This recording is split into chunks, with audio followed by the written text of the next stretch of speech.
నమస్తే ఫ్రెండ్స్, నేను మీ Sravani Harsha. Welcome back to our channel. ఇవాళ మన కథ ప్రియమైన శత్రువు పార్ట్ 8. రచించిన వారు మణిశ్రీ గారు. కథని చివరి వరకు వినండి. నచ్చితే లైక్ చేయండి. ఈ కథ పైన మీ విలువైన స్పందనని కామెంట్ రూపంలో మాకు తెలియజేయండి. కొత్తవారు ఎవరైనా చూస్తున్నట్లయితే మన ఛానల్ని సబ్స్క్రైబ్ చేసుకోండి. భోజనం అయిన తర్వాత నేత్ర టెర్రస్ మీద కూర్చొని ఆలోచిస్తోంది. వసు తన దగ్గరికి వచ్చి పక్కనే కూర్చుంది. ఏంటి నేత్ర అలా ఉన్నావు? ఏం లేదు వసు, చూడు, మనసులో బాధ ఎవరితో అయినా పంచుకుంటేనే తగ్గుతుంది. చెప్పు, ఏం జరిగింది? ఎవరి గురించి అంత దీర్ఘంగా ఆలోచిస్తున్నావు? మా బాస్ గురించి. మంచివాడే కదా నేత్ర, నీకోసం కారు పంపించాడు. ఒక ఎంప్లాయ్ గురించి ఇంతలా ఎవరు ఆలోచిస్తారు చెప్పు? అదే నాకు నచ్చడం లేదు. అంటే అతడు మంచివాడు కాదా? తెలియడం లేదు. అతని క్యారెక్టర్ని అంచనా వేయలేకపోతున్నాను వసు. అలా అని నాతో తప్పుగా అయితే ప్రవర్తించడం లేదు. రెస్పెక్ట్ ఇస్తాడు, ప్రొటెక్షన్ ఇస్తాడు. కాకపోతే తుంటరి వేషాలు మాత్రం కాస్త ఎక్కువ.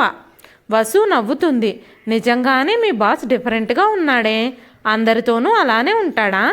నీ ఒక్కదాంతోనే అలా ప్రవర్తిస్తున్నాడు అంటే మీ బాస్కి నీ మీద ఇంట్రెస్ట్ ఉన్నట్టుంది. అంత లేదు.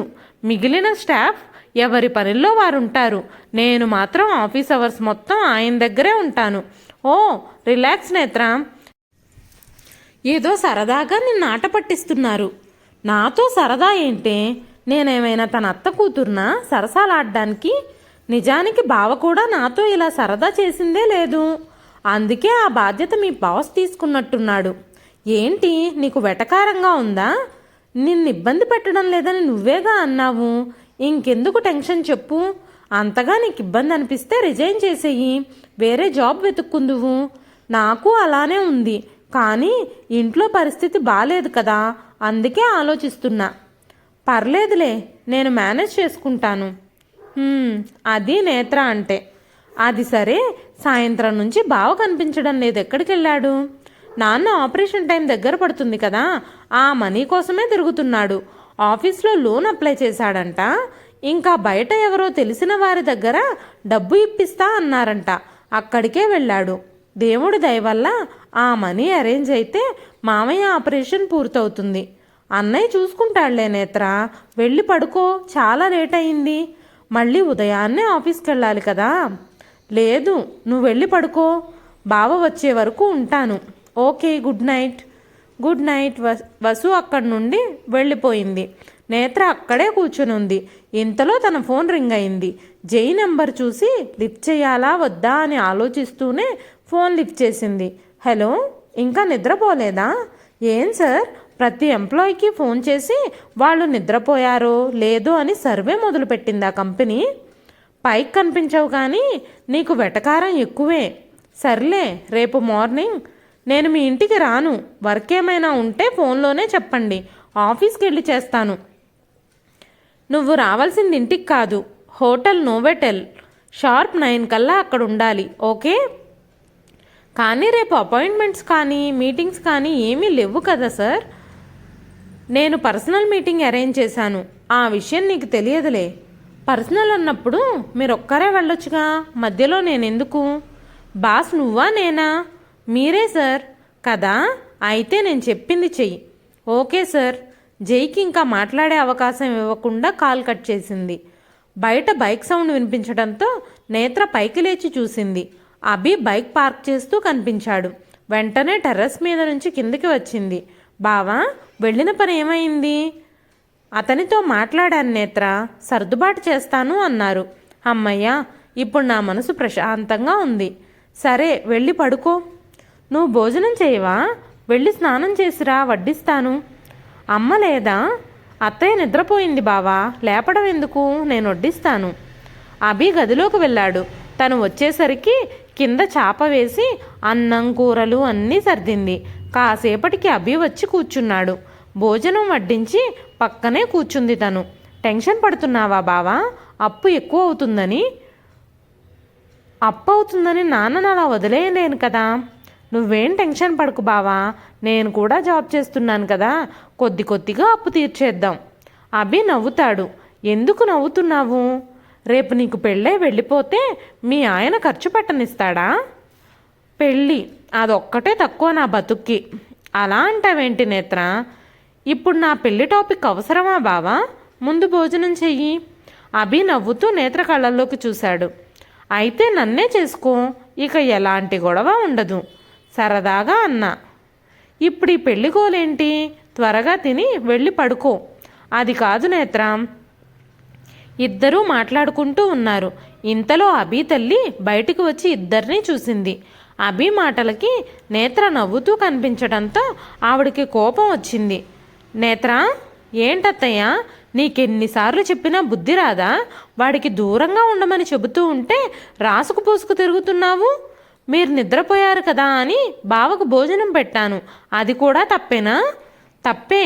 నీ మనసులో ఎలాంటి దురుద్దేశం లేకపోతే వాడు వచ్చే వరకు మెలకువగా ఉండి వడ్డించాల్సిన అవసరం నీకేంటి? అమ్మా, ఎందుకు చిన్నదానికి గొడవ చేస్తావు? తను నాకు భోజనం పెడితే తప్పేంటి? నువ్వు మాట్లాడకబి. నిన్ను అమాయకుణ్ణి చేసి బుట్టలో వేసుకోవాలని చూస్తోంది. అమ్మా, ఇంకాపుతావా? నాకు వసు ఎంతో నేత్ర కూడా అంతే. ఇంకోసారి నీ నోటి వెంట ఇలాంటి మాటలు వింటే ఊరుకోను. కోపంగా చెయ్యి కడిగి తన గదిలోకి వెళ్ళిపోయాడు. నేత్ర మౌనంగా పైకి లేచి తన గదిలోకి వచ్చింది. అప్పటికే వసు నిద్రపోయింది. మంచం చిన్నది కావటంతో కింద దిండు వేసుకుని పడుకుంది నేత్ర. కానీ నిద్ర పట్టడం లేదు. ఆలోచనలతోనే ఏ అర్ధరాత్రికో నిద్ర పట్టింది తనకి. ఉదయాన్నే కారులో జై చెప్పిన ప్లేస్కి వచ్చింది. జై ఎక్కడున్నాడో అర్థం కాక అటు ఇటు చూస్తూ ఉంది తను. ఇంతలో తన ఫోన్ రింగ్ అయింది. అది జై కాల్ అని తెలుసు. వెంటనే ఫోన్ లిఫ్ట్ చేసింది. నీకు ఫోన్ ఇచ్చింది షోకేస్లో పెట్టుకోవడానికి కాదు. నేను కనిపించకపోతే ఫోన్ చేయడం మానేసి దిక్కులు చూస్తావేంటి? నాకు అవకాశం ఎక్కడిచ్చారు సార్? ఈలోపు మీరే ఫోన్ చేశారు కదా. ఇంతకీ ఎక్కడున్నారు? నీ రైట్ సైడ్ చూడు. నేత్ర పక్కకి తిరిగి చూసింది. ఎదురుగా ఉన్న రెస్టారెంట్లో టేబుల్ దగ్గర కూర్చుని కనిపించాడు. ఫోన్ కట్ చేసి దగ్గరకు వెళ్ళి నిలబడింది. కూర్చో నేత్ర. పర్లేదు సార్, ఏదో పర్సనల్ మీటింగ్ అన్నారు కదా. ముందు నువ్వు కూర్చో. నేత్ర ఒక్క క్షణం జైవైపు చూసి మాట్లాడకుండా ఎదురుగా ఉన్న చైర్లో కూర్చుంది. జై అటు ఇటు దిక్కులు చూస్తూ కనిపించాడు. తను ఏం చేస్తున్నాడో అర్థం కాక నేత్ర అయోమయంగా చూస్తుంది. సార్, ఏమైంది? ఎవరి కోసం అలా వెతుకుతున్నారు? ఒక అమ్మాయి వస్తానంది, తన కోసమే. చిచ్చి, మరీ ఇంత పబ్లిక్గానా? నేత్ర మాటలకి జై తన వైపు చూశాడు. సారీ, మనసులో అనుకోబోయి పైకే అనేశాను. జై నవ్వుకుంటూ మళ్ళీ అటు ఇటు చూస్తాడు. ఒక అమ్మాయి మోడర్న్ డ్రెస్లో జై వైపు వస్తూ కనిపించింది. చూడు నేత్ర, ఇప్పుడు ఇక్కడ ఏం జరిగినా సరే నువ్వు నోరు విప్పొద్దు, అర్థమయ్యిందా? ఎందుకు? చెప్పింది చెయ్యి. ఎందుకో తర్వాత నీకే తెలుస్తుంది. ఈ మనిషి ఏం చేయబోతున్నాడు? Hi Rita, come. ఆ అమ్మాయి నవ్వుతూ దగ్గరకొచ్చి జై పక్కనే కూర్చుంది. ఎదురుగా ఉన్న నేత్రను చూసింది. తను చెప్పాగా నేత్ర అని. హాయ్. యు నో జై, నేను ఇక్కడికి వచ్చే వరకు చాలా కాన్ఫిడెంట్గా ఉన్నాను. నువ్వు చూపించే అమ్మాయి నాకంటే అందంగా అయితే ఉండదు అని. But she look very pretty. Thank you. అంటే నువ్వు తననే పెళ్లి చేసుకోవాలని ఫిక్స్ అయ్యావా? నేత్ర అవాక్క ఇద్దరినీ చూస్తూ ఉండిపోయింది. తను మాట్లాడబోతుంటే జై వద్దని సైగ చేయటంతో మౌనంగా ఉండిపోయింది. అవును రీటా, నీ మీదొట్టు. ప్లీజ్, నన్ను పెళ్లి చేసుకోవడం ఇష్టం లేదు అని మా వాళ్లతో చెప్పు. Okay, but I miss you Jai. Miss you too. తనతో కమిట్ అయి ఉండకపోతే ఖచ్చితంగా నీకు ఓకే చెప్పేవాణ్ణి. That's my bad luck. Netra, you are lucky. Okay guys, you carry on. Bye Jai. Bye Netra. ఆ అమ్మాయి పైకి లేచి అక్కడి నుంచి వెళ్ళిపోయింది. జై ఎదురుగా చూసేసరికి నేత్ర కోపంగా చూస్తూ కనిపించింది. సారీ, ఇంట్లో మ్యాచ్ చూశారు, దాన్ని చెడగొట్టడానికే ఇదంతా. అందుకని నన్ను అడ్డం పెట్టుకున్నారా? సారీ నేత్ర, నైట్ సడన్గా కాల్ చేసి అమ్మాయి వస్తుందని చెప్పారు. ఏం చేయాలో తోచక నిన్ను రమ్మన్నాను. ఏం మాయ రోగం? పెళ్లి చేసుకుని ఏడవచ్చుగా. ఏంటి? ఏం లేదు సార్, అమ్మాయి బాగానే ఉంది, పెళ్లి చేసుకోవచ్చుగా. నాకు నచ్చలేదు. అవునవును, బయట చిలక్కొట్టుడికి అలవాటు పడిన వాడికి ఇంటి భోజనం రుచేం నచ్చుతుంది? కౌంటర్లు బాగానే వేస్తున్నావు. నువ్వు ఏమనుకున్నా సరే నాకు పెళ్లి మీద అసలు ఇంట్రెస్ట్ లేదు. మంచిది, వెళదామా సార్? ఓకే. అజయ్ అయోమయంగా జైని చూస్తూ కూర్చున్నాడు. జై మాత్రం ఏమీ పట్టనట్టు వీడియో గేమ్లో లీనమైపోయాడు. రేయ్, కాసేపు అది ఆపు. జై నవ్వుతూ రిమోట్ పక్కన పెట్టి అజయ్ వైపు చూశాడు. నేత్ర విషయంలో అసలు నీ ఉద్దేశం ఏంటి? తెలుసుకుని ఏం చేస్తావు? రేయ్, తనొక మిడిల్ క్లాస్ అమ్మాయి, తనకి ఉన్న ప్రాబ్లమ్స్ చాలవు అన్నట్టు మళ్ళీ నువ్వు అసలు ఎందుకు తనని ఇబ్బంది పడతావు? నేను ఇబ్బంది పెట్టానా? నేనేమైనా తన్ని హగ్ చేసుకున్నానా, లేక ముద్దు పెట్టుకున్నానా? కనీసం టచ్ కూడా చేయలేదు. ఏదో సరదాగా టీజ్ చేస్తున్నాను అంతే కదా. టీజింగా? నువ్వేమైనా కాలేజీ కుర్రాడు అనుకుంటున్నావా? బిజినెస్ మ్యాన్వి. చూడజయ్, ఈ కంప్యూటర్ ముందు కూర్చొని వర్క్ మాత్రమే ప్రపంచం అనుకుంటూ నేను బ్రతకలేను. అందుకే నాకు నచ్చే ప్రపంచాన్ని నా చుట్టూ సృష్టించుకుంటాను. అజయ్ అలానే చూస్తూ ఉన్నాడు. అండ్ నేత్ర అంటావా? ఇప్పటి వరకు ఎవ్వరి మీద కలగని స్పెషల్ ఇంట్రెస్ట్ తన మీద కలుగుతుంది. తన యాటిట్యూడ్, క్యారెక్టర్ నాకు చాలా నచ్చాయి. అంటే తనని ప్రేమిస్తున్నావా? జై ఒక్కసారిగా గట్టిగా నవ్వుతాడు. ప్రేమ? What a joke. అసలు ఈ ప్రపంచంలో ప్రేమ అనేదే లేదు. ఎవరి స్వార్థం వాళ్ళది, ఎవరి అవసరం వాళ్ళది. దానికి ప్రేమ అనే ముసుగు తగిలించి బ్రతికేస్తున్నారు. నేను అలాంటి వాణ్ణి కాదు. అలా అయితే ఎందుకు నేత్ర విషయంలో అలా బిహేవ్ చేస్తున్నావు? నా బిహేవియర్ అంతే కదా. దాన్ని ఎలా మార్చుకోగలను చెప్పు? ఐఎమ్ ఎ బ్యాడ్ బాయ్ కదా. ఇక ఆపుతావా? ప్రపంచానికి కనిపించే జై వేరు, నాకు కనిపించే జై వేరు. ఇది నువ్వు కాదు. నువ్వు ఏ తప్పు చేయకుండానే ఎందుకలా అన్నీ సృష్టిస్తున్నావో నాకు తెలుసు.